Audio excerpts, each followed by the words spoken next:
सामान से लदी फंदी घर पहुंची तो मैंने बरामदे में मम्मी को इंतज़ार करते पाया। अरे मम्मी, आप कब आई? ना फ़ोन ना कोई खबर। मम्मी के पैर छूते हुए मैंने उनसे पूछा। अचानक ही प्रोग्राम बन गया, कहते हुए मम्मी ने मुझे गले लगा लिया। रामू ओ रामू, जरा चाय बनाना। मैंने नौकर को आवाज़ देकर चाय बनाने को कहा।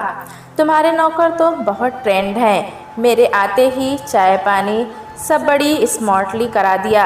बात बात में इंग्लिश के शब्दों का इस्तेमाल करना मम्मी के व्यक्तित्व की खासियत है। डाई किए कटे बाल, कानों में नंगों वाले हीरे के टैप्स, गले में सोने की मोटी चेन में चमकता पेंडेंट, अच्छे मेकअप से सॉरी उनकी सुगठित काया सामने वाले पर अच्छा असर डालती है।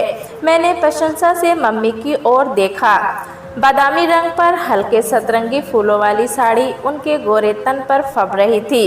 ड्राइवर सामान मेज पर रखकर चला गया था। मम्मी, मैं बाजार से ये सामान लाई हूँ, आप देखिए, मैं ज़रा हाथ मुँह धोकर आती हूँ। कहती हुई मैं बाथरूम में चली गई। हाँ हाँ, तुम फ्रेश होकर आ जाओ। मैं हाथ मुँह धोकर आई तो मैंने देखा मेरे आने तक रामू मम्मी के सामने चाय के साथ साथ पकौड़ियों की प्लेट भी लगा चुका था। मुझे देखते ही मम्मी बोली, गरिमा, साड़ियाँ तो बहुत सुंदर है, लेकिन ये इतने सारे छोटे छोटे बाबा सूट किसके लिए लाई हो? मम्मी पूछ तो मुझसे रही थी, पर उनकी नज़र हाथ में पकड़ी सोने की पतली चेन का निरीक्षण कर रही थी। इतने सारे कहाँ मम्मी, सिर्फ 5 सेट कपड़े हैं। भैरवी को बेटा हुआ है ना, उसी के लिए लाई हूँ, मैंने बताया। अरे हाँ, याद आया, मैसेज तो आया था, मैंने भी बधाई का लेटर भेज दिया था। अच्छा किया मम्मी, भैरवी को अच्छा लगा होगा। मैं भैरवी के घर जाने की ही तैयारी कर रही हूँ। परसों इतवार है, मैंने 2 दिन की छुट्टी ले ली है। आज रात में ललितपुर से आदर्श यहाँ आ जाएंगे। कल सुबह यहाँ से निकलने का प्रोग्राम है। चलो अच्छा है, आदर्श से भी मुलाकात हो जाएगी। मुझे भी कल मॉर्निंग में ही वापसी निकलना है, मम्मी बोली। अरे ऐसी क्या जल्दी है, हम लोग अपना प्रोग्राम थोड़ा बदल लेंगे।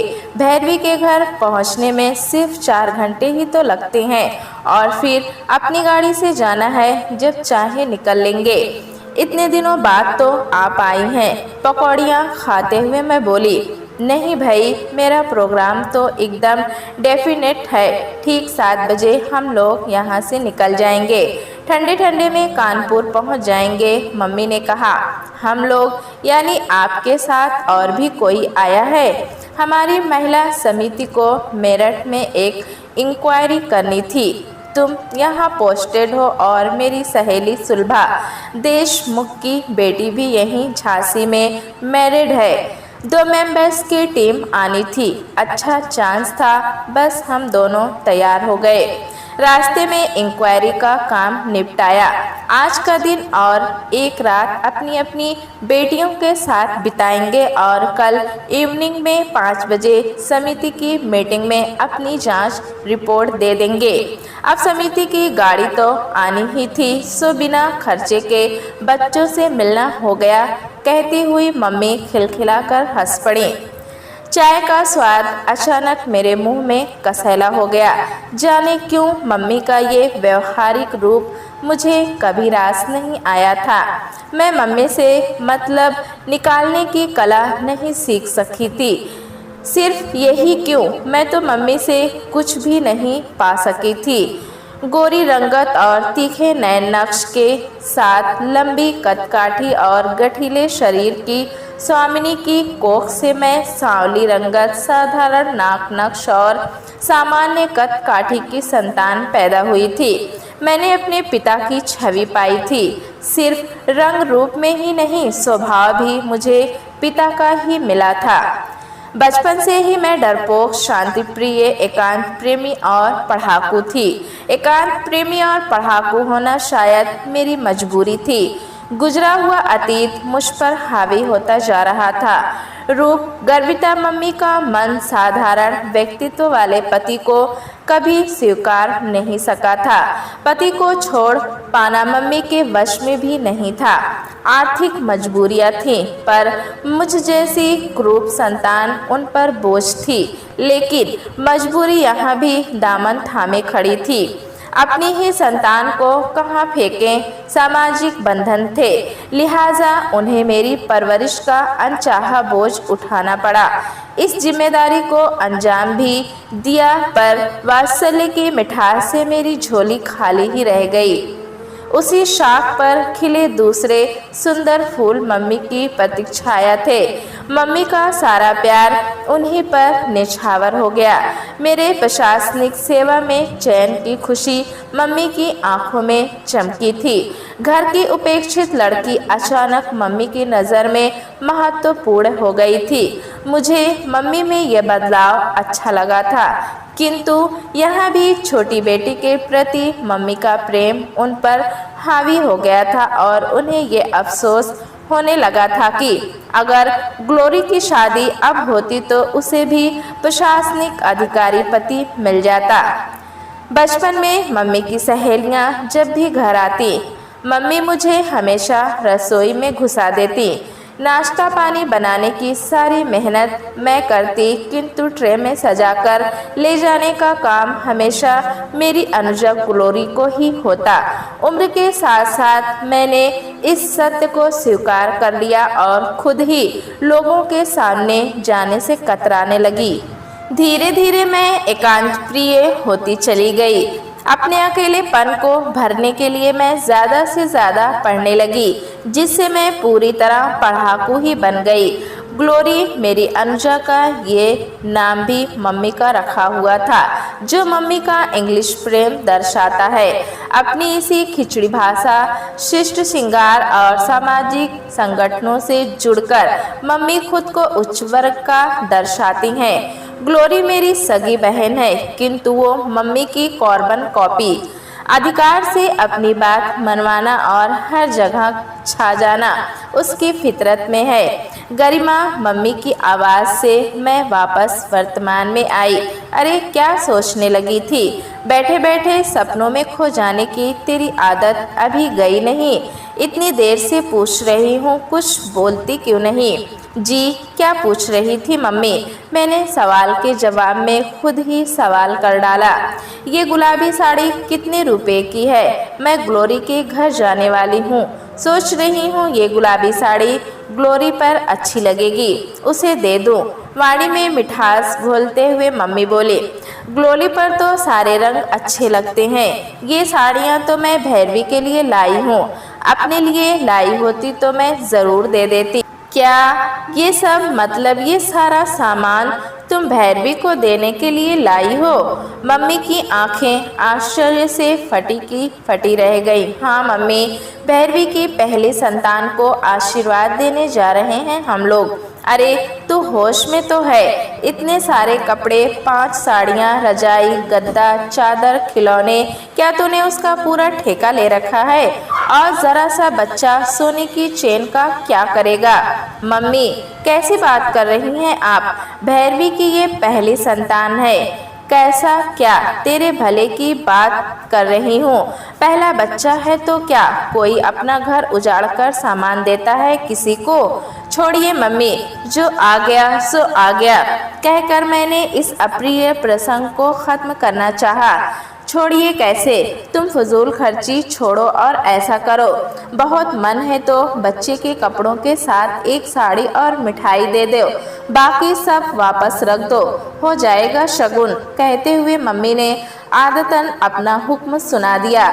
मम्मी, ग्लोरी की पहली बेटी होने पर लगभग इतना ही सामान भिजवाया था आपने। तब मैं ट्रेनिंग में ही थी, पैसों की भी तंगी थी, पर उस समय आपको ये सब फजूल खर्ची नहीं लगी थी। ग्लोरी तेरी सगी बहन है, उसे दिया तो क्या सभी को बांटती फिरोगी? भैरवी कोई गैर नहीं, मेरी सगी ननद है। जैसी ग्लोरी वैसी भैरवी। बहन और ननद में कोई फर्क नहीं क्या? नहीं, कोई फर्क नहीं है। एक को मेरी माँ ने जन्म दिया है तो दूसरी को मेरी सासू माँ ने। एक ही प्यार का नाता है, तेरा तो दिमाग खराब हो गया, कोई फर्क नहीं दिखता। मम्मी खींच उठी थी। वैसे फर्क तो है मम्मी, चलो तुम्हारी समझ में आया तो मम्मी खुश हो गई। भावना और परवरिश में फर्क है। अभी मैंने अपनी बात स्पष्ट करनी शुरू ही की थी कि रामू अदब से सामने आकर खड़ा हो गया और बोला, मैडम खाना लग गया है। ठीक है चलिए मम्मी खाना खाते हैं, आप तो सुबह की निकली होंगी। मैं उठते हुए बोली। इस अप्रिय संवाद के खत्म होने से मैंने चैन की सांस ली। हाँ, सुबह 6 बजे ही हम लोग कानपुर से चल दिए थे। सीधे मेरठ पहुँचे, 2 घंटे वहाँ लगे। 11 बजे मेरठ से चले और सीधे झांसी, कहते हुए मम्मी भी उठ खड़ी हुई। खाना खाकर हम दोनों पलंग पर लेट गए। घर परिवार का हालचाल बताते बताते मम्मी अचानक बोल पड़ी, अरे गरिमा, जो सामान वापस करना है अपने ड्राइवर को बोल दो, वापस कराएगा, नहीं तो तुम लोग 3 दिन के लिए चले जाओगे। इस दौरान शॉपकीपर का सामान क्या पता बिक ही जाए। जब लेना नहीं है तो बेचारे का नुकसान क्यों कराया जाए। कौन सा सामान, कुछ समझ नहीं सकी, लिहाजा मैं बोल पड़ी, अरे वही जो तुम भैरवी के लिए उठाकर लाई थी। मम्मी क्यों वही बात फिर से शुरू कर रही हैं? मतलब तुम सामान वापस नहीं कर रही हो? मम्मी अविश्वास से मेरी तरफ देख रही थी। नहीं मम्मी, आप भला नहीं कर रही हैं, आप हमें स्वार्थी बनाने का प्रयास कर रही हैं। मैं स्पष्ट शब्दों में बोल उठी। गरिमा गुस्से से मम्मी की आवाज़ कांप गई। मैंने मम्मी का हाथ अपने हाथ में ले लिया और धीरे से बोली, मम्मी मुझे मालूम है मेरी बात आपको ठेस पहुंचा रही है। इस विषय को मैंने हमेशा टालना चाहा है। जब तक बात मेरे तक थी मैंने कोई विरोध नहीं किया, अपने आप में सिमटती चली गई। लेकिन आपकी दखल का असर अब मेरी गृहस्थी में भी होने लगा है। ग्लोरी का बिखरता दाम्पत्य आपकी ऐसी सीखों का ही नतीजा है। अभी भी समय है मम्मी, खुद को रोक लीजिए। आपने तो समाज सुधार का बीड़ा उठा रखा है, फिर अपनी बेटियों का घर क्यों? मेरी बात बीच में काटती हुई मम्मी मेरा हाथ झटक कर बैठ गईं और गुस्से से बोली, तुम कहना क्या चाहती हो? मेरी फूल जैसी ग्लोरी को वे लोग सुखी नहीं रख रहे हैं और उसके लिए दोषी मैं हूँ। मैं तुम लोग को स्वार्थी बना रही हूँ, मैं तुम लोगों का भला नहीं चाहती। और तेरे साथ मैंने क्या किया जो तू चली गई? पढ़ा लिखा कर प्रशासनिक अधिकारी बना दिया, यही ना? आज सीडीओ बनी, सब पर रोब झाड़ती घूम रही है। हमेशा की डरी सहमी रहने वाली लड़की आज माँ से ही जवाब सवाल कर रही है। मम्मी की आंखें अंगारे बरसा रही थी। मम्मी प्लीज़ शांत होकर मेरी बात सुनिए, मैंने नरम पड़ते हुए कहा। अच्छा, अभी भी सुनने को कुछ रह गया है क्या? मम्मी झल्लाई। प्लीज़ मम्मी, मुझे मालूम है आप हमारा बुरा नहीं चाहती, अपनी लाडली ग्लोरी का बुरा तो आप सोच भी नहीं सकती, किंतु अनजाने में ही आप भले के चक्कर में ऐसा कुछ कर जाती हैं जो आपके न चाहते हुए भी आपकी संतान का बुरा कर बैठता है। मेरे और ग्लोरी के सुखी भविष्य के लिए मेरी बात सुन लीजिए, मैंने उन्हें समझाते हुए कहा। शायद मेरी बात मम्मी को कुछ समझ आ रही थी या फिर ग्लोरी की बिखरती गृहस्थी को संवारने की इच्छा से मम्मी मेरी बात सुनने को तैयार हो गई थी। मैं समझ नहीं पा रही थी कि उन नज़रों में क्या था। क्या कहना चाहती हो बोलो? मम्मी के सपाट शब्दों में कोई भाव नहीं था। मैं दुविधा में थी। मम्मी अपलक मेरी ओर देख रही थी। थोड़ी देर हमारे बीच खामोशी पसरी रही। फिर मैंने बोलना शुरू किया, मेरी बात का गलत अर्थ मत लगाइएगा मम्मी। हाँ बोलो। मम्मी की तटस्थता बरकरार थी। मम्मी, अभी आपने मुझे बहन और ननद में फ़र्क करने की सलाह दी थी, जिसे मैंने मानने से मना कर दिया, क्योंकि निश्चल और निस्वार्थ प्यार क्या होता है मैंने अपनी शादी के बाद ही जाना है। पति का प्यार ही नहीं, माँ का प्यार, बहन का प्यार। मैं कहती चली गई, अरे हम प्यार नहीं करते क्या? मम्मी की तटस्थता टूटी। उनके स्वर में आश्चर्य था। जरूर करती हैं, लेकिन ग्लोरी और भैया से कम। मैं बचपन से ही काली व मोटी जो रही हूँ। हाँ, लेकिन आप तीनों के व्यवहार से मेरी क्रूरता मुझ पर हावी होती गई। नतीजतन मैं हीन भावना से घिरती गई। किसी से बात करने का आत्मविश्वास मुझ में नहीं रहा। मैंने मम्मी से अपने मन की हकीकत बयां कर दी। अरे कैसी बात कर रही हो? ऐसा कुछ कभी नहीं हुआ, मम्मी बोली। लेकिन अतीत की कसैली यादें मुझ पर हावी थी। मैं अपनी ही रौ में बोले जा रही थी। मम्मी, याद है मैं जब हाई स्कूल में थी, स्कूल में हमारी फेयरवेल पार्टी थी। मैं बहुत उत्साहित थी। आपकी एक साड़ी मैंने उस खास मौके पर पहनने के लिए कई दिनों पहले से अलग निकाल कर रखी थी। उस दिन जब मैंने उसे पहनने के लिए निकाला तो ग्लोरी ने टोका था, दीदी तुम दूसरी साड़ी पहन लो। ये साड़ी मैं परसों पिकनिक में पहनकर जाऊंगी। नहीं, आज तो मैं यही साड़ी पहनूंगी। इतने दिनों से मैंने इसे तैयार करके रखा है। तुम्हें पहनना है तो तुम भी पहन लेना, मैं इसे गंदा नहीं करूंगी। मैंने भी जिद की थी, दीदी तुम जो कुछ भी पहनती हो, कोई भी रंग तुम्हारे ऊपर खिलता तो है नहीं, बेकार की जिद मत करो। कहते हुए ग्लोरी ने साड़ी मेरे हाथ से ले ली थी। मैं खड़ी की खड़ी रह गई थी। मम्मी, आपके सामने ग्लोरी मुझे इस तरह अप्रिय शब्दों में अपमानित करके चली गई और आप कुछ नहीं बोली थी। अरे तुम इतनी छोटी सी बात अब तक दिल से लगाए बैठी हो गरिमा। ये आपके लिए छोटी घटना होगी मम्मी, लेकिन उस दिन के बाद से मैंने कभी भी ग्लोरी और भैया की बराबरी नहीं की। मैं सबसे कटती चली गई। अपने रंग रूप के कारण जो आत्मविश्वास मैंने खो दिया था, वो मुझे वापस मिला अपनी शादी के बाद। IAS की ट्रेनिंग के दौरान मुझे आदर्श मिले, जो सिर्फ नाम के ही नहीं, विचारों के भी आदर्श हैं। आदर्श को जीवन साथी में रूप की नहीं, गुणों की तलाश थी और हम परिणय सूत्र में बंध गए। ससुराल जाते हुए मैं बहुत आशंकित थी, लेकिन मेरी सारी आशंकाएं निर्मूल साबित हुई। ससुराल में सबने मेरा खुले मन से स्वागत किया। मेरा ससुराल सचमुच घर था, जहां सबको एक दूसरे की भावनाओं का ख्याल था। मेरी छोटी छोटी बातों की तारीफ होती। मैं किसी को रुमाल भी लाकर देती तो वे लोग एकदम खिल जाते। वे कहीं भी जाते तो मेरे लिए कुछ न कुछ ज़रूर लाते। तब मुझे अपने भाई बहन याद आते, जो सिर्फ अधिकार से लेना जानते हैं। गरिमा, वे तुमसे छोटे हैं। मम्मी, आपने हमेशा उनका पक्ष लिया है, इसलिए वे जिद्दी हो गए हैं। माँ होने का अर्थ हमेशा बच्चों की कमी पर पर्दा डालना नहीं होता, बल्कि उन्हें सही राह दिखाना होता है। मम्मी, वे अगर छोटे हैं तो भैरवी भी तो छोटी ही है, लेकिन उसने मुझे सही अर्थों में छोटी बहन का प्यार दिया। प्यार शब्द का अर्थ मैंने इस परिवार में आकर जाना है। प्यार में कोई लेन देन नहीं होता, बस प्यार होता है। बिना मेरी कमियों की तरफ इशारा किए भैरवी ने मेरे बालों की स्टाइल, मेरा पहनावा सब बदलवा दिया। मैं इस नई स्टाइल में काफ़ी स्मार्ट लगने लगी, जिससे मुझे मेरा खोया हुआ आत्मविश्वास वापस मिला। मैं भैरवी की आभारी हूँ। उसके लिए कुछ भी करने का मेरा मन करता है। जितना सामान मैं भैरवी को दे रही हूँ, इससे कहीं ज़्यादा ही वो बेटे के होने पर लाई थी।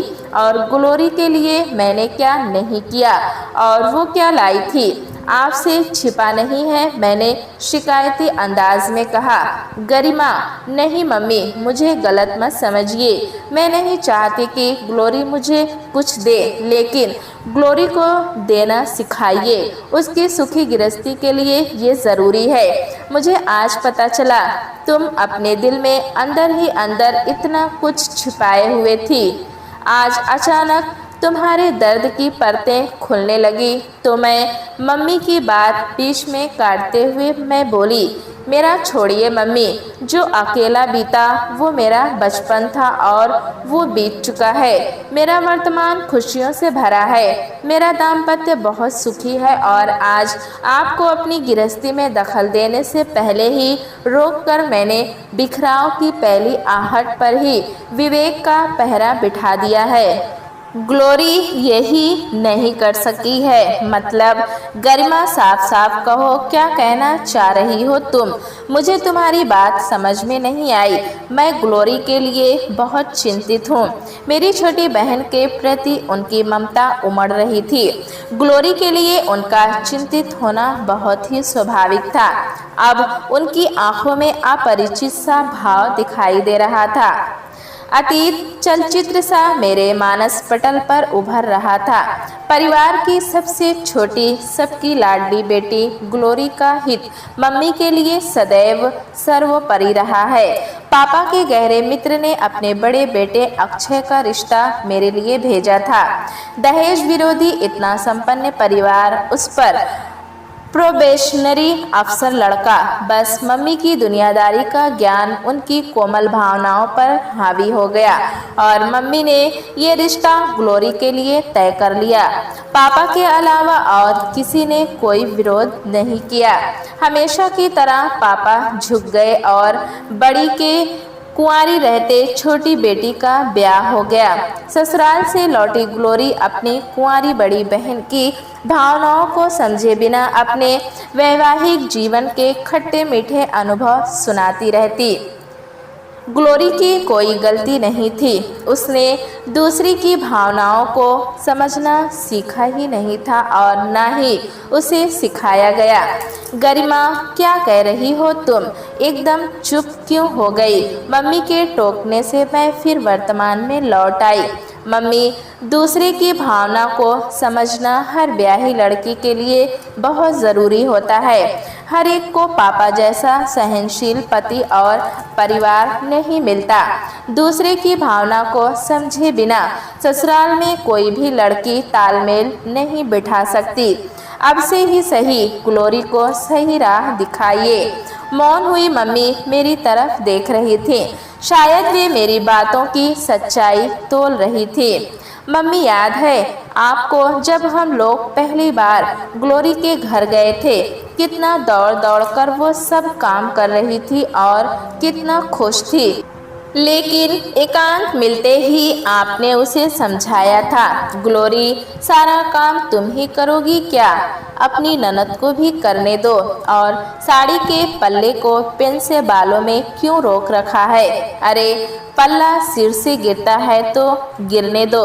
अभी से अपने पैर जमाना स्टार्ट करो, नहीं तो बहू के बजाय नौकरानी बनकर रह जाओगी। मैंने मम्मी को याद दिलाते हुए कहा।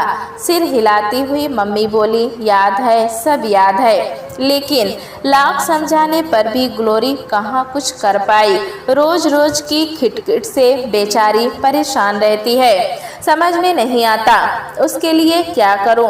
अक्षय है कि अलग रहने के लिए तैयार ही नहीं है। मम्मी, आपकी उस दिन की वो सलाह ग्लोरी के परिवार के बिखराव की पहली दस्तक थी, जिसकी आहट ग्लोरी नहीं सुन सकी थी। क्या? मम्मी फटी फटी आंखों से मेरी तरफ देख रही थी। मम्मी, जब किसी परिवार में कोई बाहरी व्यक्ति दखल देने लगता है तो उसी पल उस परिवार का बिखराव तय हो जाता है। बाहरी? मैं ग्लोरी के लिए बाहरी व्यक्ति हो गई। हाँ मम्मी, यही कड़वी सच्चाई है, इसे स्वीकार कीजिए। देखिए, ग्लोरी का घर परिवार वही है। ग्लोरी वहाँ रह रही है और वही बेहतर समझ सकती है उसे वहाँ कैसे रहना चाहिए। पर वो अपने विवेक से नहीं, आपके बताए रास्ते पर चलती है। इसलिए अपनी शादी के 4 साल बाद भी वो अपने परिवार को पूरी तरह अपना नहीं पाई है। कुछ पल के मौन के बाद मम्मी बोली तो उनकी आंखें नम हो आई थी। ग्लोरी बहुत भोली है, वो कुछ समझ नहीं पाती। मम्मी, आप उसका भला चाहती हैं तो उसे उसके हाल पर छोड़ दीजिए। अक्षय है ना उसे राह दिखाने के लिए। मम्मी, अक्षय अच्छा लड़का है और सबसे बड़ी बात यह है कि वो ग्लोरी को बहुत प्यार करता है। एक बार उसे उसके हाल पर छोड़कर देखिए, शायद तुम ठीक कह रही हो। मैं तो उसका कहते कहते गला भर आया था। उनकी आंखों से गर्म आंसू टपक पड़े। मम्मी, मुझे माफ़ कर दीजिए, मैं बहुत ज़्यादा बोल गई। मैं आपको दुखी नहीं करना चाहती थी। कहते हुए मेरा भी गला भर आया था। मम्मी ने आगे बढ़कर मुझे सीने से लगाकर कहा, नहीं गरिमा, आज तुमने मुझे सही आईना दिखाया है। मैंने कभी इस नज़रिए से नहीं सोचा था। जाने कब तक हम माँ बेटी एक दूसरे से लिपटी आंसू बहाती रही। दिल के तार दिल से जुड़ते गए और उस खारे जल के साथ मन की परतों में छिपे सारे गिले शिकवे बह गए। अब मन का आईना धुलकर चांदी सा चमकने लगा था, मानो नवप्रभात के आगमन की सूचना दे रहा हो। मैंने मम्मी का हाथ अपने हाथ में ले लिया और धीरे से बोली, मम्मी, मुझे मालूम है मेरी बात आपको ठेस पहुंचा रही है। इस विषय को मैंने हमेशा टालना चाहा है। प्यारे दोस्तों, कहानी कैसी लगी हमें कमेंट में ज़रूर बताएं। चैनल पे नए हैं तो एक लाइक और सब्सक्राइब करना ना भूलें।